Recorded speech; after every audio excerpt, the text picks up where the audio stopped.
لیکن سامع صاحب آپ بہت سی باتیں بتانا چاہ رہے تھے، یہ وقت کی بات ہے۔ کیوں مجبور ہوئے ہیں مونس الہی صاحب ایسی بات کرنے پر؟ دیکھیں مونس الہی صاحب کو تو وضاحت دینی پڑ رہی تھی۔ آپ جانتی ہے کہ گزشتہ بدھ کو ایک شوکاز نوٹس ایشو کیا تھا پرویز الہی صاحب نے، جو پی ٹی آئی کے رہنما ہے، مسرت جمشید چیمہ صاحبہ کو، اور اسی بنیاد پہ کہ وہ سابق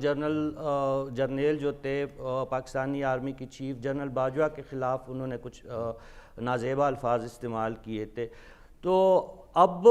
مونس الہی صاحب کے اس اقرار کے بعد تو ان تجزیوں اور ان اندازوں پہ سب کو اب یقین آنا چاہیے تھا کہ اس وقت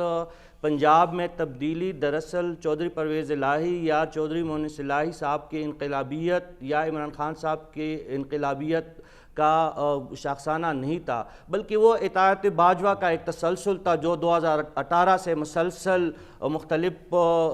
طریقوں سے ان کی اطاعت کی جا رہی تھی۔ فیڈرل کے لیول پہ بھی ان کے ساتھ جو پی ٹی آئی نے اقتدار حاصل کیا تھا وہ بھی اب باتیں بالکل کل کے سامنے آ رہی ہے، اور آخری وقت تک یہ ہوتا رہا کہ انقلاب کی ایک طرف جو انقلاب کی دہائی آتی، دوسری طرف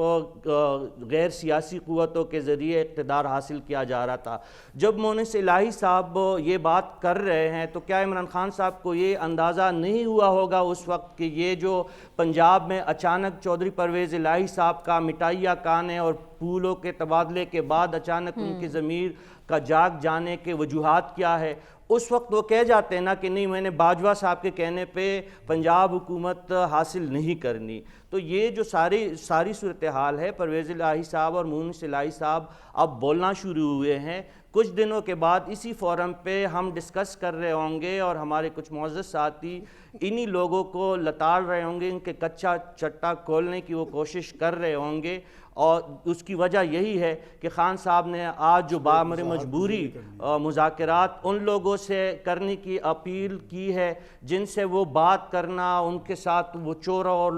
لٹیروں کے ساتھ بیٹھنے پہ بھی وہ آمادہ ہو گئے، تو یہ انہی سے مایوسی ہے، یہ نقطہ آغاز ہے، اور اس کا تسلسل نیچے ٹرکل ڈاؤن ہوگا۔ میں جاتے جاتے ایک چھوٹا سا جو ایاز صاحب کا میں بہت مشکور ہوں کہ انہوں نے یہ آج تسلیم کر لیا ہے کہ پختونوں کو غم عمران کے علاوہ اور بھی غم ہے۔ یقینی طور پر ٹی ٹی پی کا مسئلہ انتہائی گمبھیر ہے۔ انہوں نے ڈسٹرکٹ اور تحصیل کے سطح پر اپنی نامزدگیاں کر دی ہے، اور آج آپ کو علم ہے کہ پاکستانی ایمبیسی پہ اٹیک کیا گیا ہے اور وہاں کے ناظم الامور جو ہے وہ بال بچے ہیں، اور ایک ٹھیک ہے، بڑی امپورٹنٹ بات کر رہے ہیں آپ۔